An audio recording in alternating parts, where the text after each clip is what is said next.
Welcome back to our channel. In today's video, we'll be walking you through a step-by-step guide on how to password protect an Excel file. Let's dive right in. Step 1. Open your Excel file. The first step is to open the Excel file that you want to password protect. Make sure you have the file ready on your computer. Step 2.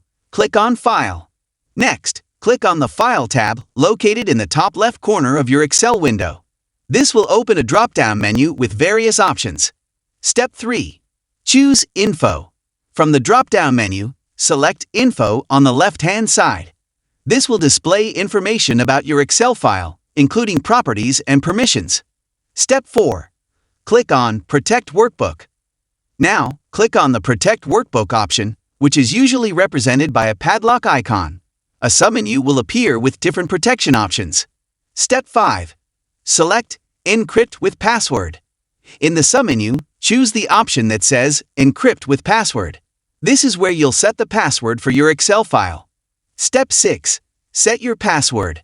A dialog box will pop up, prompting you to enter a password.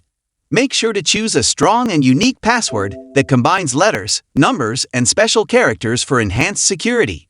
It's important to remember this password, as you'll need it to access the file later. Step 7. Confirm password. After entering the password, you'll be asked to confirm it by typing it again. Double-check to ensure both entries match. Step 8. Save your file.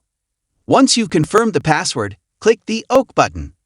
Remember, your Excel file is not yet saved with the password. To finalize the protection, save the file by clicking on the Save button or using the Ctrl+S shortcut. Step 9. Reopen the file.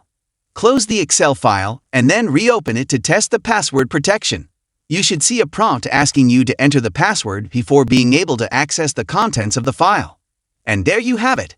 You've successfully password protected your Excel file, adding an extra layer of security to your sensitive information. If you found this tutorial helpful, please give it a thumbs up and consider subscribing to our channel for more tech-related tips and tutorials. Thanks for watching, and we'll see you in the next video.